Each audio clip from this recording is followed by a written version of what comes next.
comment mesurer un angle, puis comment construire un angle. Quelques petits rappels avant de faire les mesures. Un angle, ça se nomme avec 3 lettres. Et on met toujours le sommet au milieu. Donc par exemple, cet angle-là peut s'appeler BAC, mais il aurait pu s'appeler CAB. Quel est l'intérêt de 3 lettres et pas une lettre seulement? Vous allez me dire, pourquoi on s'embête? Regardez l'exemple de droite.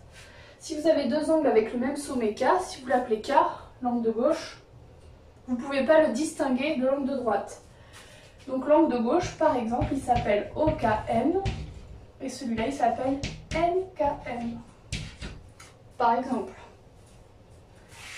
Une méthode rapide et simple pour y arriver, déjà vous prenez votre rapporteur, vous repérez le centre qui est là, pour un simple rapporteur.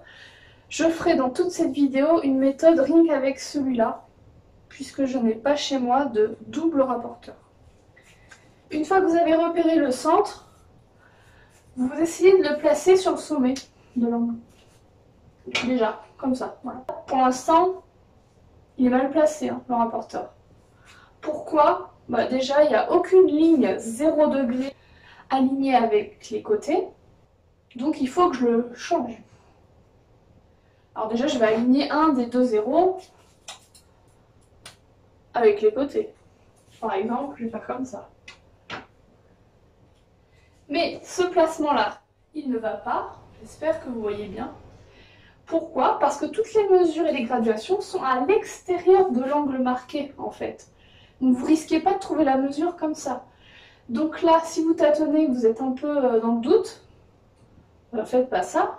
Vous avez le droit de changer l'orientation du rapporteur et de le mettre dans l'autre sens. Donc c'est ce qu'on va faire. Et on va le mettre exactement comme ça.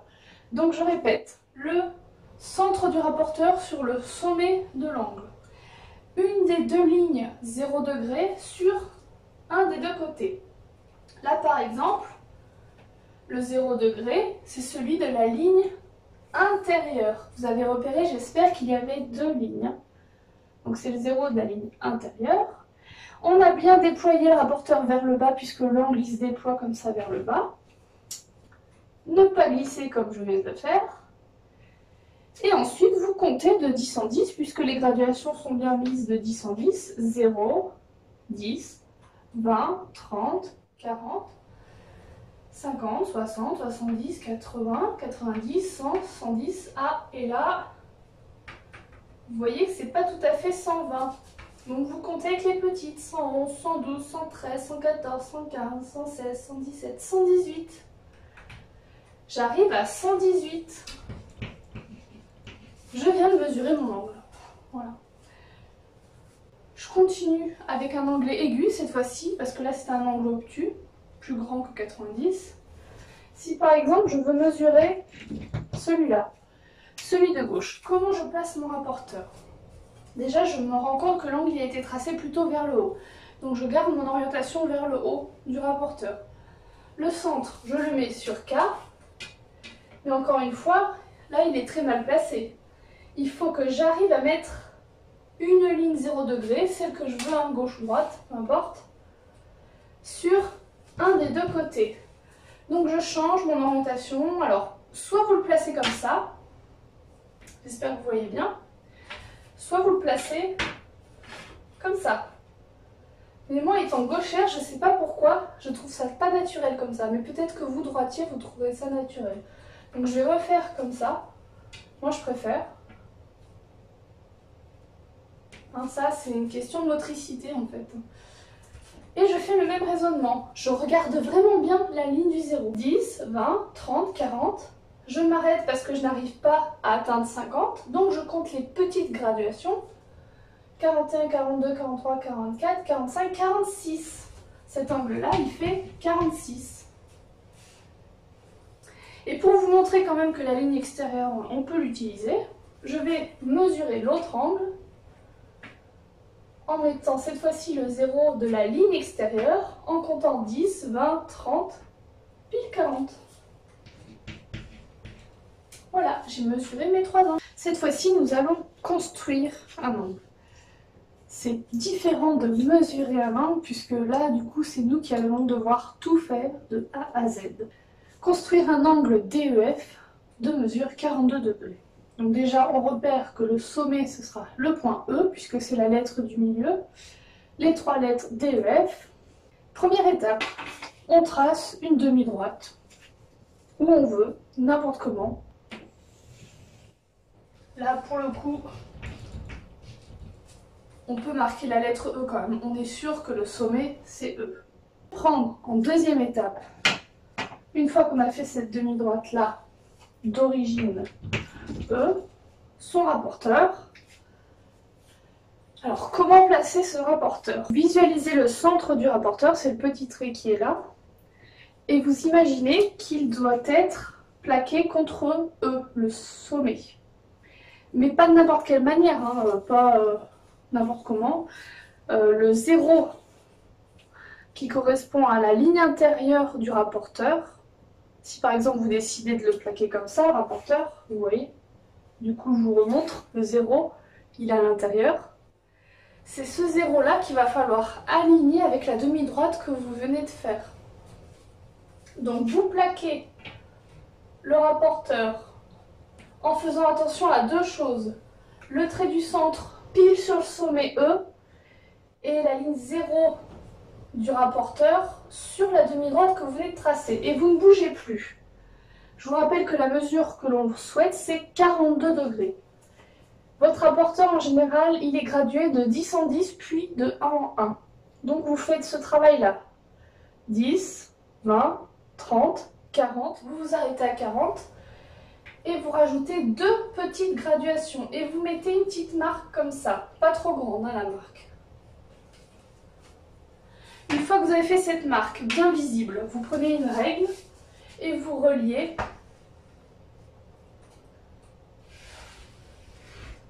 le petit trait avec E. Vous venez de faire un angle de 42 degrés.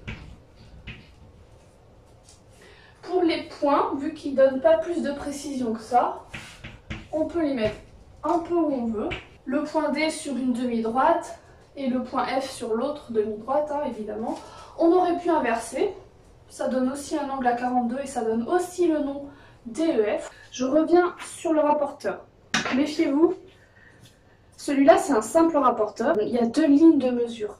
Je ne sais pas si vous voyez bien. Il y a une ligne intérieure, on va dire, plus proche du centre, et une ligne extérieure, plus proche des bords. La ligne intérieure, le 0, il est à droite, alors que la ligne extérieure, le 0, il est à gauche. Alors, comment fait-on pour savoir si c'est ce 0-là ou ce 0-là? Je reprends notre exemple. Dans notre exemple, on avait plaqué le rapporteur comme ça, puisque l'angle que l'on souhaite faire, il part de la demi-droite qu'on avait tracée, on va dire grosso modo à droite, et qui se déploie vers la gauche en fait.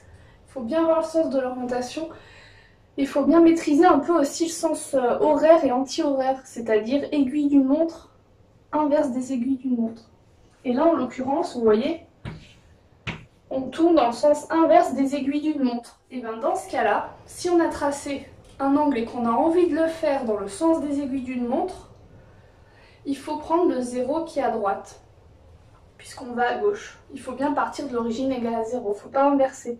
Sinon, vous allez vous tromper de mesure et donc de construction, en fait. C'est dommage peut-être, je sais pas. J'ai pas fait un angle qui partait du coup dans l'autre sens, mais il faut l'imaginer. Je peux peut-être le faire juste à main levée rapidement, là. Après, j'effacerai. Si on avait fait le point E, vous voyez comme ça. C'est à ce moment-là qu'on utilise le 0 de gauche, vous voyez, parce qu'on va plaquer le rapporteur comme ça et on va déployer l'angle dans le sens, cette fois-ci, horaire. Vous voyez, c'est pas le même sens.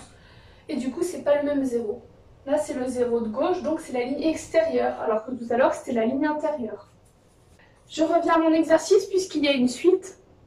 Angle FEG de mesure 115. Alors méfiez-vous, si vous êtes dans le même exercice, vraiment le même, hein, pas un exercice différent, et qu'on vous met l'angle FEG, alors qu'il y a déjà des points en commun, c'est-à-dire F et E,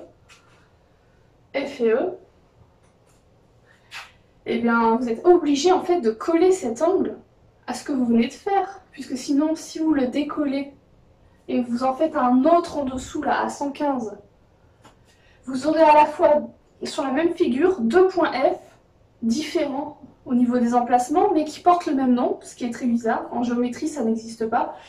Et deux points E, enfin pareil. Donc, faut pas faire ça. Faut le coller à la figure. Et là, je trouve que je fais des erreurs utiles, en fait. Enfin, c'est pas vraiment une erreur.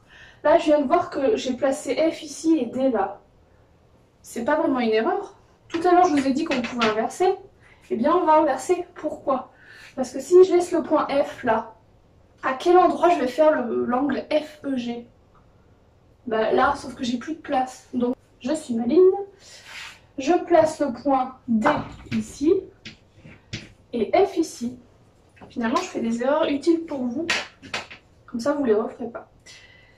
Cette fois-ci, j'ai considéré dans ma consigne, j'ai fait exprès, c'est pour qu'on fasse tous les cas, un angle obtus, c'est-à-dire supérieur à 90 degrés.